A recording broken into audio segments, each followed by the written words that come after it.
friends, this is Laura with Potpourri of Life, and I hope that you are doing great. Tonight what I want to talk to you about is gut health. And this has been a very busy week for me. I saw one specialist for one thing, and then I saw another one, a naturalist and stuff. And so one of the things that I talked to her about, and oh, by the way, and I ended up with a nice massage. So it's kind of like a well-balanced week. And with that, the immune system and stuff has been getting better from the flu, which is awesome too. One of the things I wanted to share with you is the thing that I learned with my naturalist doctor. And that is, sometimes the reason we can't get better is because what's in our gut. Whoa, okay, what does that mean? I eat healthy.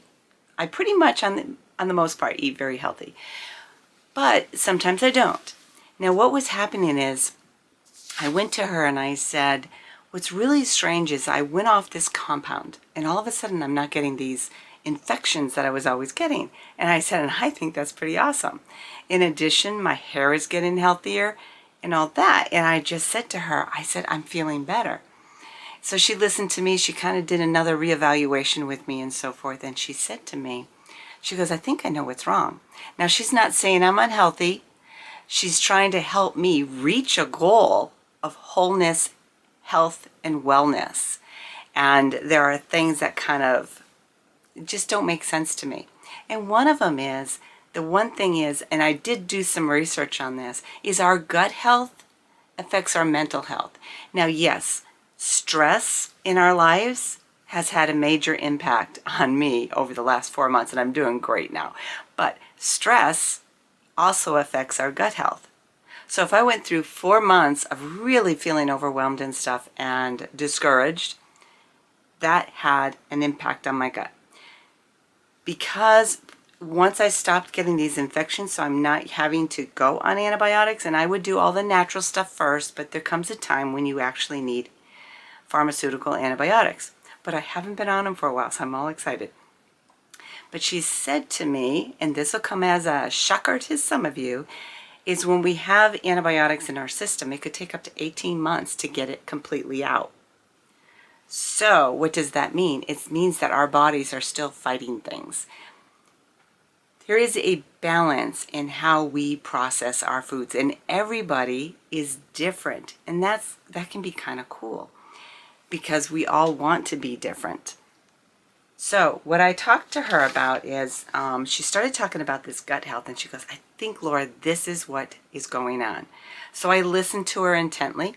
She actually went over my scheduled time, and she actually informed me of some things that I was just like, the light bulb went on. And while I waited for her, she was kind of a few minutes late. I was in her lobby and there was a book there. I started reading it. I mean, I was reading page after page after page. And when she came out, I said, this book's amazing. So I did order it. It should be coming in shortly, probably within the week. But that had nothing to do with my gut. It's just how we heal with food. And even though I'm making my husband chocolates for his birthday, a treat here and there is never going to hurt anybody. And my husband's really good about moderation. I don't make myself a lot of sweets because I really like sweets. So now, let's see. How do you know if your internal microbiome is healthy and happy? And basically, it's a gut feeling. Do you not feel right? And that has been one of my issues. It's like, something's just not right. Something's just not right. And it's not, and it can affect your hormones. It can affect your emotions. It can affect your cravings as well. There's so many things that your gut health has to do with. So, but it can lead to a variety of disabilities or health issues like obesity, diabetes, heart disease, cancer, mental health, and mood conditions. You know, one of the things I have a problem with is sometimes in modern medicine, we say, oh, you're dealing with this, let's give you a pill. Well, in reality, what we need to do first is find out what is the root cause. Now, let's talk about depression. People need medications from time to time. Do I believe that those medications are supposed to be long life? No, I don't. Because I think that when we get the right care or we figure out what's going on, our mental health improves. but our mental health can improve because of our gut. And the reason that is because our gut speaks to our brain, and our brain speaks to our gut. So everything that goes on, when you have pain, more recently in the last few years, people say, oh, your pain is in your head. And I used to get really annoyed by that. It wasn't so much that, it was the manner in which they said it. And so I was talking to a physician, he's a family care doc, and I was talking to him about this, and I said, it's just annoying because it's like they're telling me my pain is in my head as if I don't have real pain. And he said to me, and I will never forget this, and Dr. K, I really appreciate what he shared with me. He goes, what happens is, because your body is sending signals back and forth, your brain registers the pain. And so that's what's happening. So it's not all in your brain. What happens is the pain is feeding signals to your brain. And he says, you have real pain. He saw all my MRIs, he saw everything. He goes, no, you actually have reason to be in pain, but all that pain is just signaling things to your brain, which is pushing back to everything else. He didn't talk about the gut, but when I was talking to this doctor on Tuesday, and then I started doing some research, and oh my gosh, I really do enjoy researching things, because then it kind of like, that's the ticket. So let's talk about a few other things. Chronic and autoimmune diseases also have been linked to microbiotic imbalance. Did you hear that? It's imbalance. Can you do anything about it? Actually, you can. You can actually make your gut healthy. And meaning, if you feel that something's off, seek counsel to find out what it could be.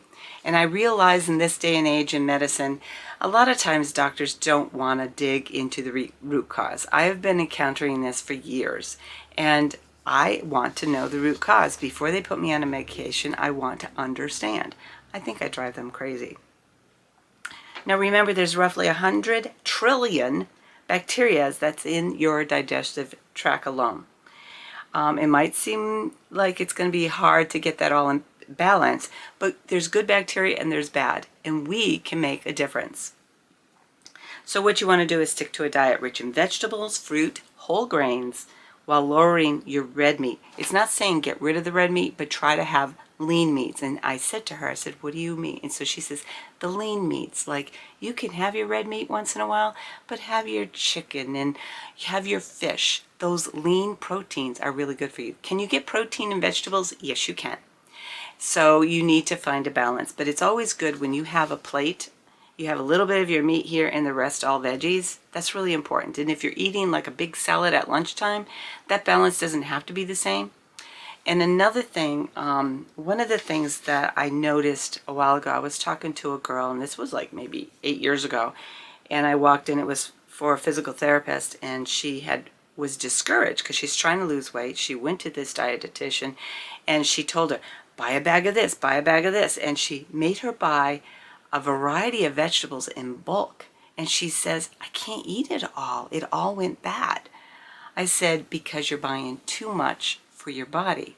When you go, buy enough for what you think. If you're not going to eat broccoli every single night, then just buy one small head of broccoli. And then have it for 2 meals, maybe 3 meals throughout the week. Same thing with peppers. You know, green peppers, slice it up. I know if I buy a big bag of peppers, I'm bound to lose a few. So what I do is I either dehydrate them so I can put them in something later on, or I feed them to the chickens because they love peppers.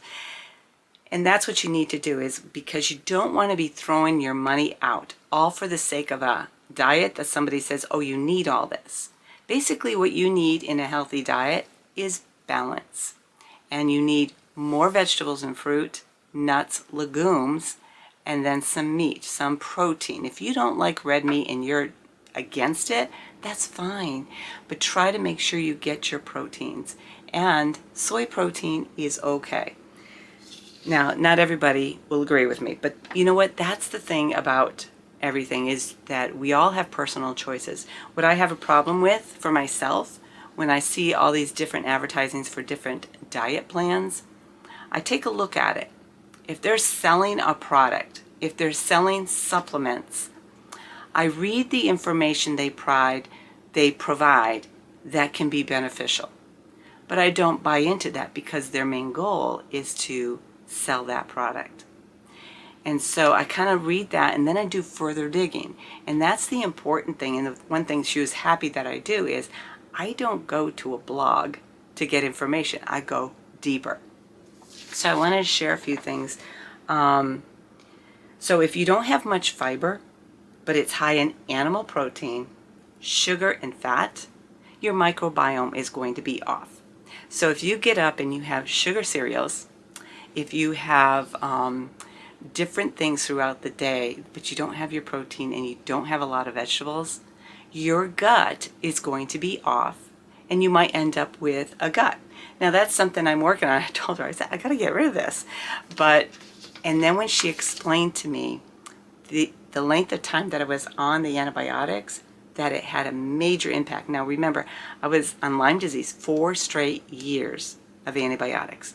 When I got off it, I started getting infections that were like, I was getting tired. So it was like I could do anything holistically, but they got so bad and uncomfortable that I had to go on antibiotics. So you have a long-term care protocol of having to use those. And my goal has been for a long time to get rid of them. And we are making strides. And the other thing I learned is that we can go and we can get compound medications. And one of them is a cream that goes in, and there's another form, and that was to balance my hormones. Sadly, what it did was it wasn't helping. Once I got off that, a lot of things of my hormone balance started to improve. And I told her, I said, this is better, this is better, this is better. And she started listening and she says, I know what's wrong. And she goes, I've thought this all along, but because these other positive things are happening for you, this kind of kicks right in there. Now, do I believe in probiotics? No, because I do know that you can get probiotics from food. One of the things that she's asked me not to do is to do things like fermented food. She says she says you don't have to ignore them. You can have them off and on. But she said right now, because my microbiome is so far off, she needs me to kind of work on this and just work with a supplement. And I am not a supplement person, but the supplement that she gave me is strictly an herb that actually works on the microbiome. So I'm going to stick with that. But let's say, now some of the other things that you need to consider is get some exercise. You know, go for a walk, even if it's 20 minutes walking back and forth in your house. But get up in the morning, get up, don't just lay there. And I mean, ever since I got off the compound I was on, I have been sleeping better. And this is what I told her. I said, I'm getting 7 to 8 hours sleep. And this has improved. And it's just like, I'm feeling alive. Now I had the flu in there. That was no help. When your microbiome is off, you're more apt to get sick as well. So another thing is, if you smoke or vape, you might want to consider stopping. I'm not here to tell you what to do, but that affects your gut. Let's see. Exercise, okay. Sleep deprivation. If you are not getting enough sleep, and this happens to moms because they have their children and they're trying to do all things, do your best to try to get plenty of sleep, because that can have an effect on your gut as well as your mental health. And when your mental health is bad, it kind of, the brain signals go down and say, hey, we got a problem. Now, what are some things that you can do? Let's see, I had this all out. I keep moving things. Here are some foods that you can have. High fiber foods include fruits, vegetables, whole grains, including barley, bran, quinoa, oatmeal, brown rice, legumes including peas, beans, and lentils, nuts, and seeds. Now, you might not like all these things. My husband's not big on nuts, but he will eat some seeds, but he doesn't like all of them that I eat, so we're just trying to find a balance for him. But like raspberries, green peas, broccoli, beans, lentils, the whole grains that we talked about, they help support the beneficial bacteria like bifidobacterium, bacteria. I'm probably saying it wrong. The other thing you want to do is cut out your sugars. And so even though I'm making chocolates for my husband and I kind of licked it and it's milk chocolate, not good for me, I'm not going to eat a whole bar because I refuse to. I just kind of, he's going to like it is basically what I did. But we want to reduce the sugar intake. And one of the things that I made today, and you know, because I put stuff in it, is I use a goat yogurt. Has no sugar. It has absolutely nothing in it, and I just put a few things in it to kind of give it flavor. And no, it wasn't jelly, it wasn't anything like that. And one of them is a powder that she recommended to kind of help things along. And so I'm really grateful because it helps. And I'll share more of that kind of stuff in a future video, but for right now, I'm just trying to talk about our gut health. There are two types of fiber. One is soluble. Soluble fiber dissolves in water and in the gut. It forms a jelly-like substance, and it's a good fiber because it can smooth out spikes in blood sugar and may help you feel full longer. And sometimes that can be, a lot of people are doing this thing called chia water in the morning. The only problem with that is you can have too much of a good thing. And if you talk to a dietitian, you will find they will say not to do that long term. If you decide to have chia seeds, and I use chia seeds, but I just put, and that's what I put in the yogurt. I don't even think it was 1/8 of a teaspoon that I put in, and I just had a little bit. It was like maybe a 1/4 cup of the goat yogurt. And I put that in there so that I had a little bit of fiber. Stuff like the fibers, the seeds, and other sources of fiber will keep you fuller. Now say you, and the other thing about, I looked this chia seed water up. I'm like, what is this? It's very gelatinous. It's very gross looking in my opinion. And people are consuming it by the glassful. That can be a lot because what the chia is doing, chia absorbs water. And so it gets into your gut. It's collecting the water from everything else. And yes, it'll make, if you have diarrhea, it might solidify it a little bit. But if you have normal bowels, it can actually cause you constipation. And you really want to be careful. So if you're eating more fiber than your body needs, make sure you are pumping that water down because it's taking away the fluids that are natural in your body. And remember, our bodies have a lot of water in them. That's what makes us function. So you need to make sure you're drinking lots of water if you're going to do something like that. My recommendation with fiber, use it sparingly. Use it in moderation. Still get your fiber. You can get your fiber from baked beans, chili, all those things where the beans are in it. Make sure if you're making it, make sure there's not sugar type stuff in it. And you'll find that these things will help you. Now what else did I learn? Now I can't have all whole grains. There's some things I can't have, like the barley. But I can have other legumes and stuff which are great for my body. The nice thing about when we get our gut biome balanced, we might find that allergies will subside. It'll also help with respiratory things. These are some things, I spent 5 hours researching this. And then a little bit later, I kind of did a little bit more research and I'm like, and no, I didn't go on blogs. What I did was I went into deep into some other national health things and some science things and some university studies. And that's what I did. So let's see, what else can you do? The insoluble fiber doesn't dissolve in water and passes through the GI tract pretty much intact. Sometimes called a bulking agent. It can move food and waste through the gut. And that'd be like cellulose and lignin. Let's see. The benefits are to support your gut health for most people. Now, one of the things that she told me is not to have fermented food. And I asked her, I said, but fermented food is good, and I make the fermented food, and I like it. I don't eat it every day. She says you can eat it in moderation. The reason is when we make it ourselves, she says right now because we are trying to make sure that your body gets to the point of a good bacteria balance. So what we want to do is just to kind of clean it out. We're not doing a detox. First of all, I don't believe in detox diets, because I think what happens is people go on these detox diets for a weekend, and you end up with all this diarrhea and upset stomach and cramping because we're pushing stuff out of our body. And I've never done one, but I read up on the side effects, and I'm like, why would anybody want to do that? I guess that's why they do it in groups and classes and stuff, so you have a support system. I strongly believe in what I'm doing. After talking to my physician, I told her, I said, she just said things that like, that makes sense, that makes sense. And she didn't talk about the detox diets, but I said, okay, this makes sense. So if I do this, this, and this, I said, not only will it help my gut, I said, I believe it will get rid of like the bloating in my stomach. And she goes, yes. So she wouldn't guarantee it because there could be something else going on.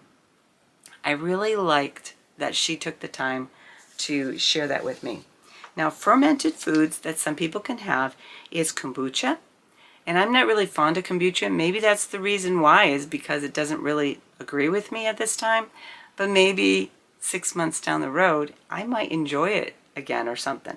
Kefir, whatever you want to call it. And that's that milk-like drink that you can get at the stores. And you can also make your own. Miso, it might be miso, but it's M-I-S-O. Pickles and kimchi. And I love kimchi. And I told her that. I said, I really like kimchi and I like fermenting cabbage. And I told her, and I ferment my carrots, I ferment garlic, and then I also make the honey infused garlic. And I'll still do that because that's an immune boosting thing. But like all the others and stuff, I'm putting those on hold. But I told her the stuff that I have, the chickens love it because they benefit from fermented food as well. So to me, I didn't lose any money. I'm just feeding off to the chickens what I cannot have today. And I'm hoping that by summer I can enjoy those again without having any side effects. So at least she gave me that. Let's see. Another thing it talks about is we live in a society that is too clean. And a lot of people think I'm a germaphobe, and I guess in some ways I just like things to be clean. But that does not mean my house is always spotless. It also doesn't mean that if you're in a hurry and you forget to wash your hands, we wash our hands all the time. But I'm not a germaphobe in the fact that if I see a kid out playing in the dirt and then they put their hand in their mouth, it's kind of like, oh, that's gross. But at the same time, we have to stop using the antibacterial lotions and ointments and hand sanitizers. And the reason is, even when I had to use it when I was a nursing assistant, my hands would get, they would just get dry and stuff. And so talking to the head nurse, I talked to her and I said, we really need to have a fine balance because regular soap and water cleans our hands. And because it was a policy within the hospital, I had to use hand sanitizers. But we came to a compromise that I had to use it, but I could then wash my hands after. I didn't put lotion on to go into a patient's room. And it was like every third time I had to use hand sanitizer. And she said, you're right, because the soap and water will keep your hands clean. So it was just kind of like I had to communicate with her because my hands were getting dried. And when your hands are dried, they're more apt to collect bacteria on them. So we want to keep our hands soft. We want to keep our hands so that they're not getting dried out. And that's where, when they were doing hand sanitizers on our children in school, a friend of mine shared some pictures of her little boy, and it was like his hands were horrible. They were red and cracked. How does a kindergartner have cracked hands? They shouldn't. And she feeds them so healthy that it's like he shouldn't have that problem. But the reason is every time they did it, his hands, he would come home, his hands would be so uncomfortable. And the mom finally wrote a note, do not do this to my child. And so then they stopped doing that because, kids want to please people. And so when she saw that, she says, no more, you can't do this. You have to say no, but I'll send a note in with you. And so they stopped it. we become such a clean society that alone can also affect our gut microbiome, the microbe. So, and I realize there'll be nurses and doctors that'll disagree with me, and I respect that. But I also found that when I'm not always using hand sanitizers, and I do have hand sanitizer in the house, but typically what my husband and I use, we use soap and water all the time. So, if we have to run out and do something, we might not stop to wash our hands before we run out and go, but we wash our hands, for the most part, when you should wash your hands. So we don't use hand sanitizers. The reason we have hand sanitizers like in my purse is because say you get somewhere, you have to use the bathroom, they have no soap. You got to have something. They might have water, but I like to use it to just kind of like give it a coating, rinse it off, warm water, and use that. So, and then I have to use moisturizer as well. But the hand sanitizer I use is actually a moisturizing one that I developed for my needs. So what else can I share with you? This is all good stuff. Now, your gut health starts with your mouth. So we start with the mouth, the salivary glands, the esophagus, the stomach, the liver, the gallbladder, the pancreas, small intestine, large intestine, appendix, rectum, and anus. And you will know that if you're having IBS symptoms, if you're having any problems with your bowel movements, that there is an imbalance in your gut. It's not because you just ate something wrong. Your body should be able to handle one thing that it normally can't have or you normally won't eat without any upset unless you have a severe allergy. So we need to get our bodies in line. So I'm not telling you what to do. All I'm telling you is you might want to take a look, and I'll try to include some links below so that you can kind of do a little bit more research and understand where I am coming from. Now, another thing is gut microbiome. That microbiome refers to the beneficial microorganisms that help your body with many different functions, such as digesting and absorbing nutrients, supporting the immune system, protecting the body from ingested pathogens, synthesizing vitamins or creating certain needed vitamins from foods, as the bacteria in the gut act on those items, excreting waste products. Now let's go back to those vitamins that are coming in through your foods, your vegetables, and all of that. If you're eating healthy, a healthy gut will process those so that the nutrients are going into all the organs that need these nutrients, and you won't need those supplements in pill form that are filled with fillers and sugars and additives.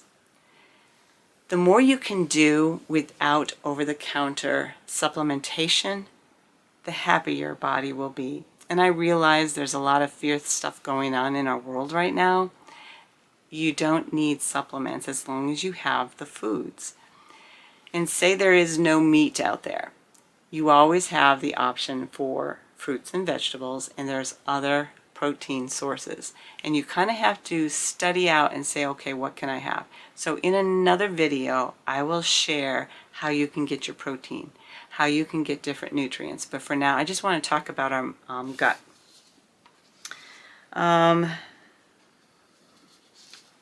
Let's see if there's anything else. Oh, another thing. I did not know this because I don't buy it. I make my own toothpaste. But I guess there's antibacterial toothpaste out there for you. I don't know what you're doing.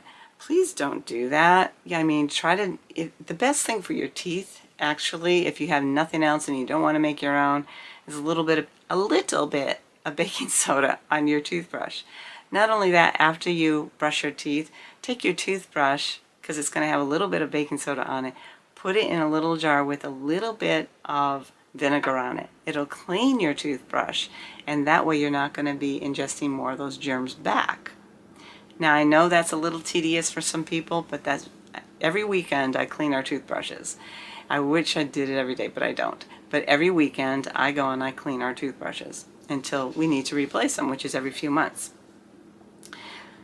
We need to de-stress our lives, and I think I started with, saying something about the stress in our lives. And we've had some major stresses. And I didn't even actually understand it until I started research. She didn't bring it up. Stress affects our gut. And if you think about it, some of us, we go to the doctor and we get all butterflyish because we're anxious, and it might depend on what we're there for. And so our blood pressure is high, our gut is feeling awful and everything, and then you realize once it's over, you're fine. That is a stressor that affects our gut. And so what we want to do is find ways, meditate, do whatever it is that's necessary to calm you. Not with medication, but with a little bit of meditation before you go in, taking a deep breath. Does it resolve it? I'm working on it. It doesn't always. But for the most part, a lot of the stressors I've had in my life, it's been awesome to remove them. It's been awesome. And it does help with the stomach issues, and you just don't crave the food. Now, you're going to have to take antibiotics from time to time. And I realize that a lot of people are stocking up on antibiotics as they can, because if something happens. Be very careful when you self-diagnose and you self-treat. Yes, antibiotics are a wonderful invention in science. They are a wonderful gift for us when nature can't take care of you. But there are a lot of things I'll be sharing with herbs of what we can do to protect our bodies. But no matter how good we are at protecting our bodies, sometimes we need medical intervention. Doesn't mean we always have to. It's just sometimes if our body is sick where we need an antibiotic, for instance, you need to take that. Now, the doctors I have, they don't prescribe an antibiotic willy-nilly. I can't call them up and say, hey, I got an infection. They won't do it. They have to have lab work. And I am okay with that. You want to know why? Because the other type of infections I was getting, it would change. Because your body changes when you have one antibiotic. It gets used to it. Antibiotic resistant is a real thing. Not from personal experience, but it's a real thing. And we get that from some of the foods we consume. Your local farmers, by the way, they don't generally give their animals an antibiotic unless their animal needs it, just as much as if they need it. They don't sit there and take antibiotics every day to protect them from anything, and they don't feed their animals that way. I don't give our chickens anything for antibiotics. You know what I do? I put herbs in their food, and they're antibiotic type herbs, but I also give them a well-rounded form of nutrients, not just the grains that I purchase. I actually make their feed now, and I add in a lot of herbs. And that's the benefit. If you grow herbs, your animals are going to love it, and they will have better health because of it. So I hope you're hearing this, because animals like us, we're animals too. We need those kind of things, and those things will help us. Now, when I had the flu, antibiotics was not the answer. And I did get a sinus infection, but still, antibiotics wasn't the answer.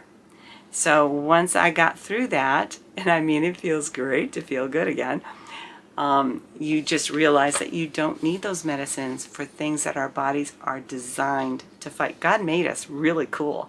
He made us so that we could fight things. But He gifted us with the ability to have medicines.